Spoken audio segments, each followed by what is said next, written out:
Imagine that you enter a silent room. There are no people, no movement, no sound, only a space frozen in time. In front of you stands a light wooden wall, and within it, a dark niche. It looks real, so real that you might swear that if you stretched out your hand, you could touch what is inside. But you can't, because what you are seeing is not a physical space, it is a painting. And not just any painting, it is a work created to deceive your eyes and then confront you with a truth that cannot be escaped. This work is known as Vanitas Still Life, a still life belonging to the Vanitas genre, painted around 1670 by Cornelis Norbertus Gijsbrechts, a Flemish artist specialized in trompe-l'oeil, a painting technique whose goal is not to represent reality, but to imitate it with such precision that the viewer doubts what they are seeing. In the 17th century, achieving this visual deception was not merely a technical feat, it was an intellectual and philosophical statement. To understand this painting, it is necessary to understand the world in which it was born. 17th century Europe was an era marked by fragility. Religious wars had devastated entire regions. Epidemics, especially the plague, had claimed millions of lives. Life expectancy was short. Death was not an abstract or distant concept. It was daily, visible, inescapable. And in that context, art began to change its purpose. It was no longer enough to glorify kings or beautify life. Art began to warn. The term vanitas comes from Latin and means emptiness, vanity, that which lacks lasting value. It is tied to a well-known biblical phrase, vanitas vanitatum, omnia vanitas, translated as vanity of vanities, all is vanity. The message is clear and brutal. Everything earthly is temporary. Everything material is illusory. Everything you believe you possess will eventually be lost. Gijsbrechts took that idea and turned it into an image, but he did not do it gently or decoratively. He placed it directly in front of the viewer, with no escape. At the center of the composition lies a human skull. It is not beautified, it is not dramatized, it is direct, raw, realistic. The skull is the most universal symbol of death. It does not represent a specific person, but everyone. It is anonymous because it could be anyone. It could be you. It could be me. In Vanitas paintings, the skull is not a macabre element, but a reminder, a memento mori. Remember that you will die. But the painting does not stop there. Surrounding the skull are carefully selected objects, written papers, letters, documents. They represent human knowledge, ideas, thoughts, communication, intellectual memory. In the 17th century, knowledge was one of humanity's greatest aspirations, yet here it appears disordered, wrinkled, abandoned. The message is clear. Even knowledge loses its power against the passage of time. There are also instruments and objects associated with science, art, and progress. In an era when reason was beginning to occupy a central place in the worldview, these objects symbolized human advancement. But in this painting, they are not being celebrated. They are placed on the same level as everything else. It does not matter how much you know. It does not matter how much you discover. It does not matter how far you advance. None of it will make you immortal. One of the most powerful elements of the work is the extinguished candle. In the symbolic language of Vanitas, a lit candle represents life. The flame is time burning. The wax is existence being consumed. Here, the candle is already out. There is no flame, no smoke. Life has ended. Nothing remains but residue. The space in which these objects sit resembles a niche, a small altar, a cabinet. But thanks to the trompe-l'oeil technique, that space appears real. The frame does not act as a boundary. Some objects seem to protrude, to rest on the edge, to invade the viewer's space. This is no accident. Gijsbrechts deliberately breaks the barrier between the artwork and the observer. The message is not contained within the painting, it projects outward, towards you. And here emerges one of the deepest meanings of the painting. Not only are the objects inside the niche an illusion, life itself is one. Just as your eyes believe they see a real space that does not exist, your mind believes that time belongs to you, that you have control, that there is always later. But all of that is as fragile as the pictorial illusion before you. Gijsbrechts did not use trompe-l'oeil merely to display technical skill. He used it as a metaphor. Just as art deceives the eye, the world deceives the human being. We believe the material world is solid. We believe what we accumulate defines us. We believe we leave a mark, but all of it is as fleeting as the image that vanishes when you step too close. The apparent disorder of the objects is also intentional. There is no balance, no classical harmony. There is excess, accumulation, saturation, exactly like human life when it fills itself with worries, possessions, and ambitions. And in the midst of all that visual noise, the skull remains motionless, silent, reminding us of the only thing that truly matters. These works were not meant to be seen quickly. They were not decorative, they were contemplative. They were placed in private spaces, personal studies, rooms where the viewer could stop and reflect. They did not seek to please, they sought to unsettle. Because only through discomfort does awareness arise. Today, centuries later, Vanitas Still Life remains disturbing because its message has not changed. We live in an era obsessed with productivity, image, success, and accumulation. But this painting tells us the same thing it said in the 17th century. None of that will accompany you in the end. This is not a work about death. It is a work about life, about how we live it, about what we choose to value, about how much time we waste chasing things that do not endure. Gijsbrechts does not shout. He does not threaten us with violent scenes. He shows us a silent space and leaves us alone with our thoughts. And perhaps that is where its true power lies. Because the real fear is not death. It is arriving there without having lived with meaning. This painting does not tell you that everything is useless. It tells you that everything is limited, and that precisely because of that, every moment matters. When you turn off this video, the image will still be there, silent, unchanging, waiting for the next viewer. And when someone else looks at it, the message will be the same. Because time passes, people change, eras transform, but the truth contained in this work remains intact. Remember that you will die, and ask yourself what you are going to do with the time you still have. But the painting has not finished speaking, because Vanitas Still Life does not end with its obvious symbols. There is a second level, quieter, more uncomfortable, that only appears when you remain with it longer. When you stop trying to recognize objects and begin asking why they are there, why they are arranged this way, and why they produce an unease you cannot easily explain. One of the most unsettling aspects of this work is the total absence of living figures. There are no bodies, no hands, no human faces, and yet human presence is overwhelming. It exists in the objects, in letters written by someone who is no longer here, in instruments once used by hands that no longer exist, in the skull, which is not merely bone, but the final proof that someone once thought, felt, desired, and disappeared. Human life appears here only through remnants and traces, never through action. Everything has already happened. We arrive too late. And that sensation is not accidental. Gijsbrechts constructs a scene that exists after the end. We are not witnessing the process of life or the moment of death. We are witnessing what remains afterward, the silence that follows, the space once everything is over.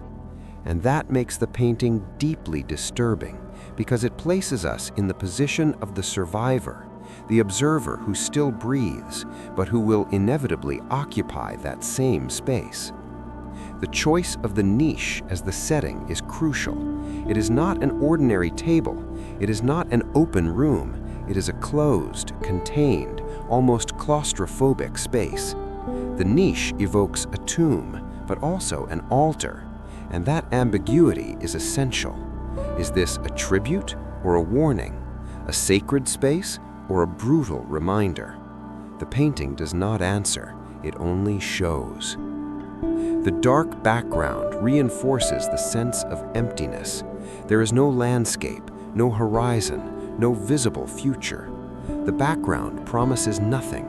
It is a space without time, without place, without continuity. And against that void, the objects appear even more fragile, smaller, more useless. Even the frame of the painting plays a symbolic role. It is not a clear boundary. It is part of the illusion. Some objects seem to cross it, as if the work refuses to remain contained, as if it wants to invade your space, to remind you that its message does not belong to the past, but to the present, to your present. In the 17th century, these works spoke not only of physical death, but also of spiritual death. They warned against a life wasted on the superficial, against obsession with status, recognition, accumulation. In that sense, Vanitas Still Life is not a pessimistic work, it is a moral one. Harsh, yes, uncomfortable without doubt, but deeply honest. Gijsbrechts does not judge, he does not condemn, he does not offer explicit salvation. He simply places the facts before you and leaves you alone with them. That neutrality is what makes the work so powerful, because it does not tell you what to think, it forces you to think. It is important to understand that this kind of painting emerged in a society that lived constantly alongside death. Today, we hide it, we medicalize it, we push it away. In the 17th century, death was in the home, in the street, in the church, in the family. Children died, adults died, epidemics gave no warning. And for that reason, remembering death was not morbid, it was sensible. Vanitas paintings were in many ways a form of preparation, a way of training the mind to accept the inevitable, and from there to live with greater clarity. It was not about living in fear, but about living with awareness. And this is where the painting becomes surprisingly modern, because even after more than 3 centuries, we are still running from the same question. What are we doing with our time? What are we accumulating? What do we believe defines us? The objects in this painting no longer seem valuable to us, but ours do. At least we think they do. And yet the message has not changed. Everything you consider essential today will one day be just another object abandoned in a silent niche. The true genius of Gijsbrechts lies in understanding that human beings do not learn through words, but through images. And so he created a scene that needs no explanation to unsettle. Even someone unfamiliar with the term vanitas, even someone who knows nothing about art, senses that something is wrong here. Something does not fit. Something weighs heavy. That weight is the awareness of time, the intuition that nothing stops, that everything moves forward, even when you do not look, even when you do not want. In this sense, Vanitas Still Life is not a painting about death, but about the urgency of life, about the need to choose carefully how we spend our days, about the importance of distinguishing what is essential from what is trivial. And perhaps that is why this painting remains so powerful today, because in a world saturated with stimuli, noise, and distractions, it forces us to stop, to look, to be silent, to face a truth that cannot be edited, filtered, or softened. The skull does not scream, it does not threaten, it does not accuse, it is simply there, waiting, with the patience of something that knows time is always on its side. and you, as the viewer, cannot help but wonder how much time remains before you take its place, not as a macabre image, but as a natural consequence. That is the true legacy of Vanitas Still Life, not its technique, not its virtuosity, not its historical value, but its ability to cross centuries and continue speaking to the same vulnerable point in the human condition: our fear of time, our resistance to accepting the inevitable, our desire for permanence. When this painting was created, its message was clear. Today, it still is. The difference is that now we prefer not to listen. But art is not obligated to be comfortable. Sometimes its most honest function is to remind us of what we are trying to forget.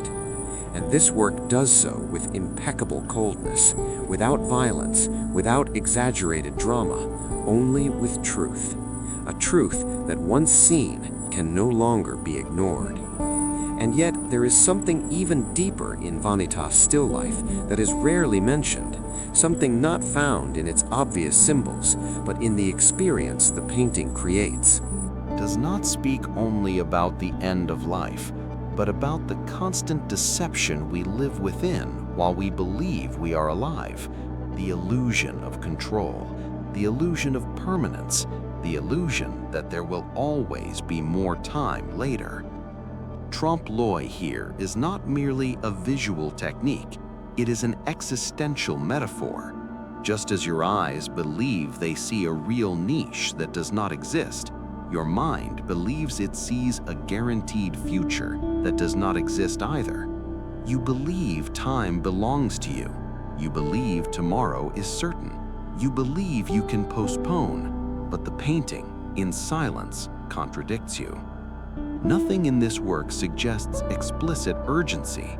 There are no clocks, no falling sand, no dramatic gestures, and that is precisely why it is so unsettling. Because death here does not arrive violently. It has already happened, and you arrive afterward when there is nothing left to be done. That is one of the most disturbing ideas in the entire painting. You are not witnessing the critical moment, you are witnessing the consequences. Human beings tend to imagine death as an event, a moment, a final point, but Vanitas Still Life shows us something different. Death as a state, as stillness, as absolute silence, as a space where everything remains but nothing lives. And that state has no emotion, no drama, no narrative. It simply is. The objects do not react, they do not fall, they do not move. They are suspended in an order that can no longer change. And that lack of change is in itself a form of terror, because it means there is no longer possibility, no longer choice, no longer correction. Everything has been fixed forever. In life, we believe we can always adjust course, that there will always be a second chance, that we can always do better later. But this painting confronts us with an uncomfortable truth. There comes a moment when later no longer exists. And when that happens, everything left undone turns into silence. The skull in this context ceases to be merely a symbol of death and becomes a symbol of lost identity. That skull was once a person. It had a name, a history, memories. It loved, feared, doubted, and now none of that remains. There is no visible difference between that skull and any other. Individuality dissolves, identity erases, biography disappears. And then a deeply uncomfortable question emerges. What part of you will survive time? Your name, your achievements, your possessions, or nothing at all? Vanitas paintings did not offer comforting answers. They did not promise automatic transcendence. They did not guarantee symbolic immortality. They offered only a warning. If you want your life to have meaning, you must give it meaning while you are still here. The disorder of the papers also suggests another unsettling idea: the impossibility of finishing everything. There are always unfinished things, words left unsaid, ideas undeveloped, projects incomplete. No one dies with their life in order. There are always remnants, always fragments, always interruption. Gijsbrechts does not idealize death as rest. He presents it as definitive interruption, and that is what makes it so real, so close, so human. In the 17th century, this painting could serve as a religious warning. Today, it can be read as an existential one. It does not matter whether you believe in an afterlife or not. The message remains valid. Your time is limited, and how you use it is your responsibility. There is something almost cruel in the serenity of this work. There is no visible divine judgment, no punishment, no explicit redemption, only consequences. And that is far more unsettling than any image of torment, because it means meaning is not given, it must be built. And this is where Vanitas Still Life becomes a mirror. It does not reflect a face, but a question. Are you living consciously, or merely accumulating distractions to avoid thinking about the end? The true power of this painting is that it does not age, because the fear it touches is universal and timeless.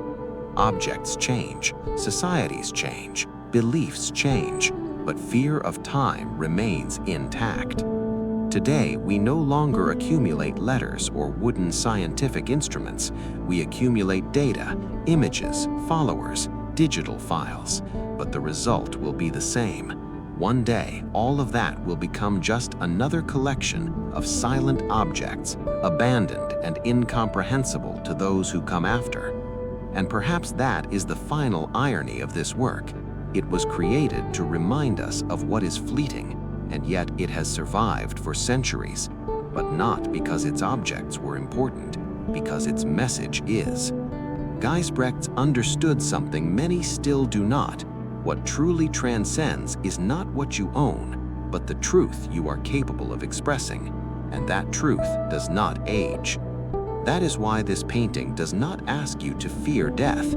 It asks you to fear an unexamined life, a life lived on autopilot, a life wasted on what does not matter. When you close this video, you will return to your routine, to your tasks, to your distractions. But this image, even if you no longer see it, will remain somewhere in your mind, like an uncomfortable whisper, like a question without an immediate answer. And perhaps, just perhaps, that is the true purpose of Vanitas Still Life, not to fear you, not to depress you, but to force you for just a single moment to stop and ask yourself whether you are living in a way worth remembering before only silence remains.